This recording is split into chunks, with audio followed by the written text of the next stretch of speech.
अस्सलाम वालेकुम। आदरणीय शिक्षक गण और मेरे प्यारे दोस्तों, जैसा कि आप सब जानते हैं कि हम यहाँ शिक्षक दिवस मनाने के लिए एकत्रित हुए हैं। आज के अवसर पर मैं आपको शिक्षक के महत्व पर एक छोटा सा भाषण देने जा रहा हूँ। हम सब हर साल 5 सितंबर को शिक्षक दिवस मनाते हैं।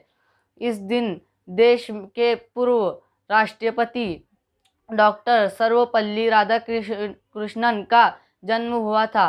डॉक्टर राधाकृष्णन विद्वान और शिक्षक थे।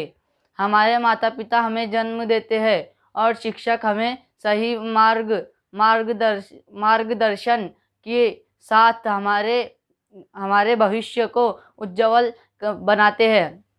इसलिए कहा जाता है कि शिक्षक का स्थान हमारे माता पिता से भी ऊपर होता है। धरती कहती अंबर कहता बस यही तराना, धरती कहती अंबर कहता बस यही तराना, गुरु आप ही वे पावन नूर जिससे रोशन हुआ ज़माना।